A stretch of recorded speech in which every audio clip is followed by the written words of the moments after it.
Hola, ¿qué tal? Buenos días. Les saluda la maestra Carol Janet Baez Amena y el día de hoy vamos a compartir una cápsula más. eh, en este caso va a ser de la unidad número 3 de la materia de trastornos del neurodesarrollo.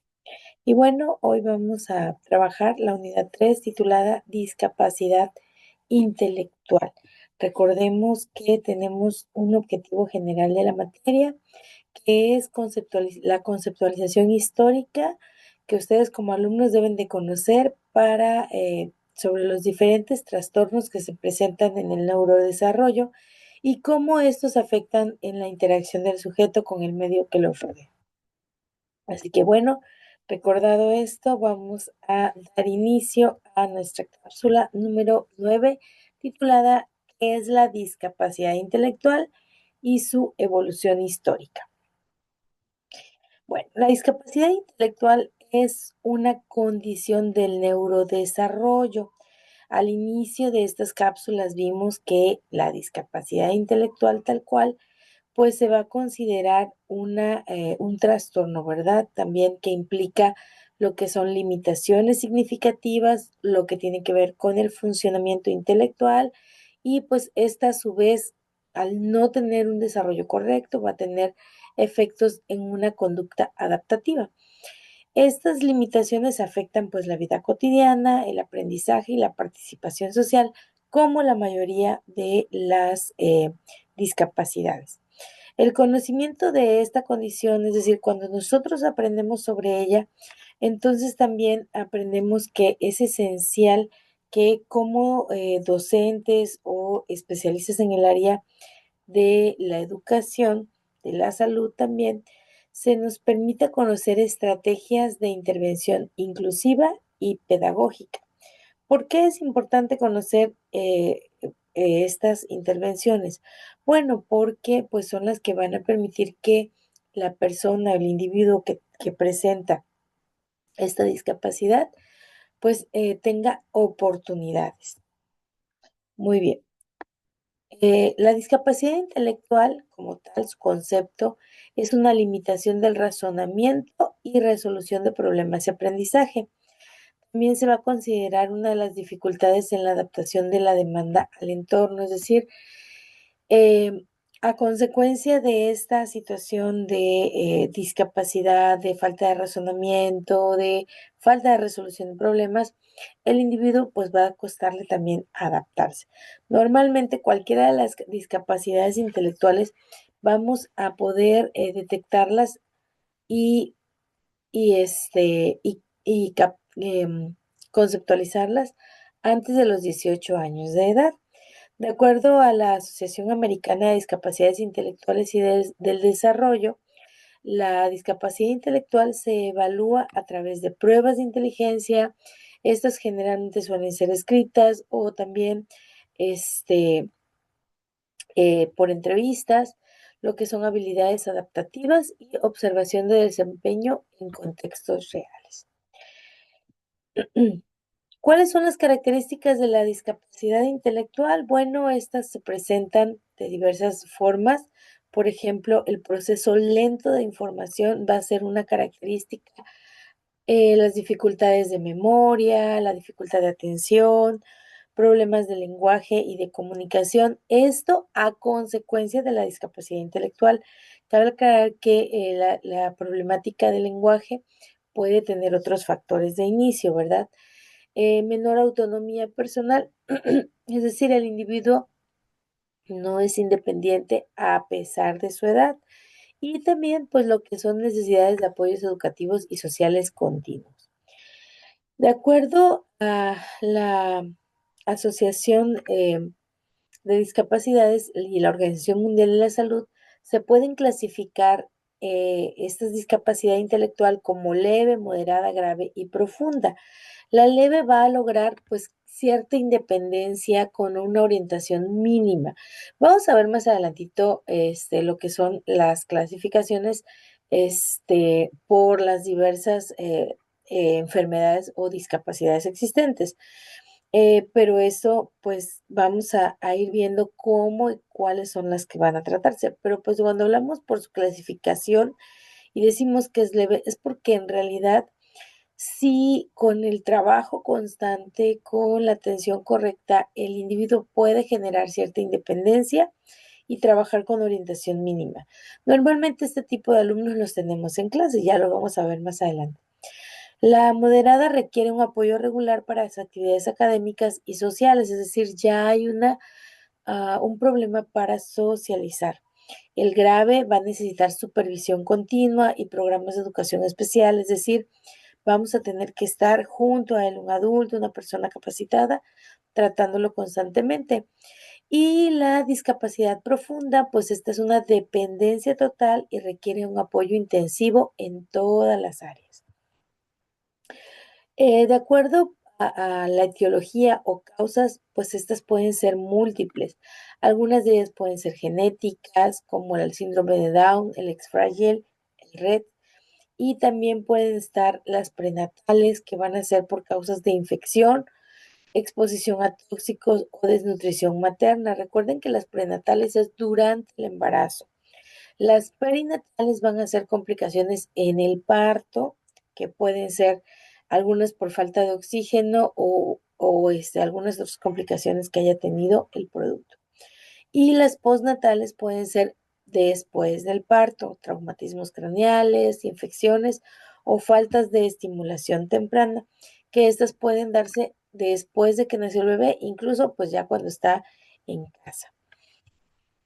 Si hablamos desde pues, los aspectos de la evolución de la discapacidad, como tal no ha evolucionado. ¿Qué es lo que ha evolucionado? Bueno, se maneja que ha evolucionado porque su concepto se ha integrado en diversas áreas. Por ejemplo, en la antigüedad, el hablar de una persona con discapacidad se consideraba que era una condición moral o religiosa. La culpa es de Dios y por eso el niño o la niña nació así. En el siglo XIX, pues ya van a surgir algunas investigaciones, modelos médicos, escuelas especiales, que van a ver a la discapacidad intelectual como un factor médico. En el siglo XX se le da un enfoque diferente y se va hacia los aspectos no nada más médicos, sino también una visión educativa y social, es decir, que no correspondía únicamente a una situación neuronal del cerebro, sino podían haber factores como los aspectos educativos y los aspectos sociales. Y bueno, actualmente hoy pues, se promueve una perspectiva inclusiva respecto a este tema, buscando siempre que se esté centrado en los derechos humanos y en los apoyos personalizados del individuo. Durante el proceso, ¿verdad? Para el análisis de la evaluación de la discapacidad intelectual, se puede hacer desde diversas áreas. Están las pruebas de inteligencia, las valoraciones de habilidades adaptativas, ya sea comunicación, autonomía, habilidades sociales, etcétera. También se tiene que hacer una revisión médica y educativa, observaciones del comportamiento en distintos contextos y también, pues el objetivo es identificar apoyos adecuados no solo para determinar el diagnóstico, sino para también, ¿verdad?, considerar cuál es el grado de situación o de problemática que tenga el individuo. Todo ese proceso es importante que exista intervención educativa y por eso en cada una de las discapacidades que analicemos vamos a hablar un poco sobre esto.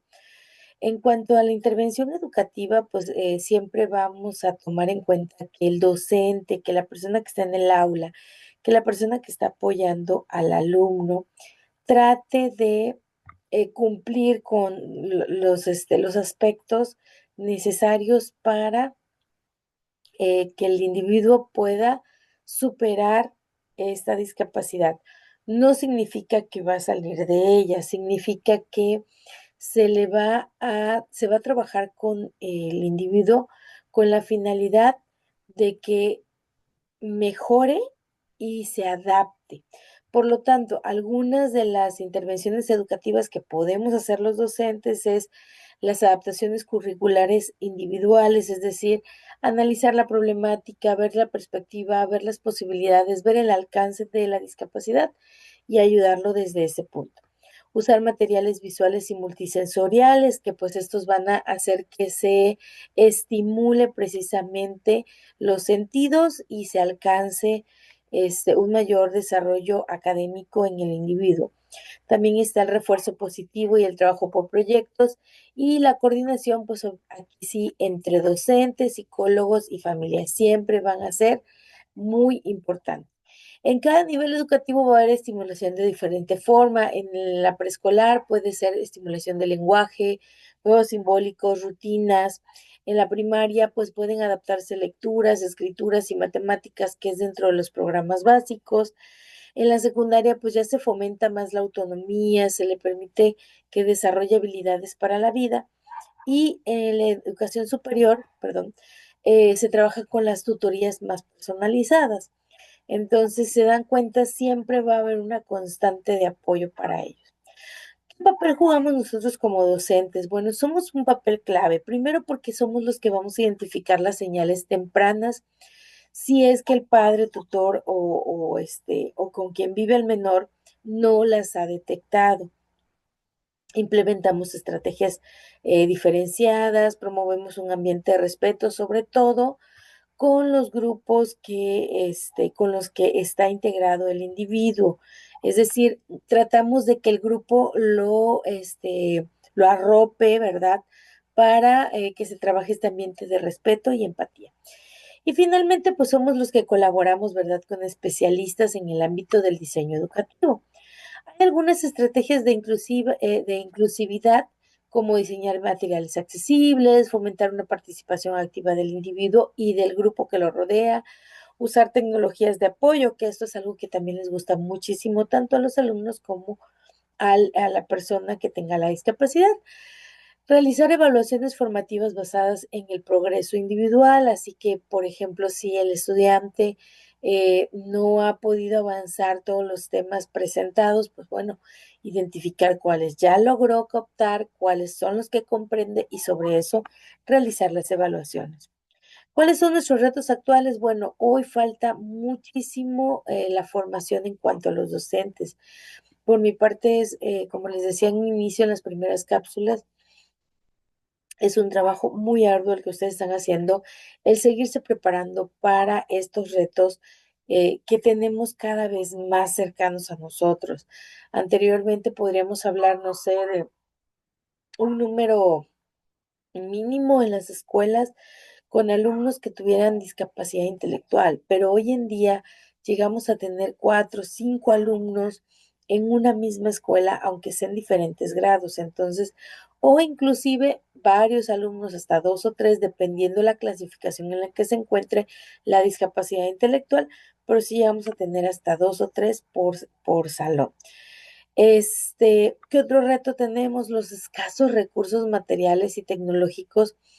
A veces no porque no existan plataformas, no porque no exista la tecnología, sino porque en muchas ocasiones no tenemos acceso en las aulas de clases para ellos. Persistencia de prejuicios sociales, el ambiente, ¿verdad? Por eso es bien importante crear un ambiente saludable para el individuo que tenga la discapacidad.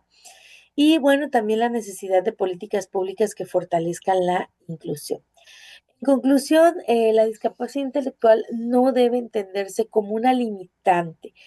Es decir, no es algo absoluto, no es algo que es imposible de superar. Es una condición, necesita apoyo, necesita trabajar un contexto educativo inclusivo y necesita abordar un compromiso por parte de todos los que nos encontramos dentro del área educativa. Y bueno, por supuesto, también de los padres y las personas que estén al frente o al tanto de este estudiante. El conocimiento, la empatía y la formación continua van a ser las herramientas esenciales para construir un entorno académico más humano. Entonces aquí la recomendación es esa, trabajar y trabajar con el menor o con el individuo con la finalidad de ayudarlo a superar. Muy bien, pues muchas gracias por el día de hoy, por atender esta cápsula. Nos vemos en la siguiente cápsula que será la número 10, ¿verdad? Y esperamos que podamos saludarnos por este medio. Cuídense mucho, que tengan excelente día, tarde o noche. Hasta luego.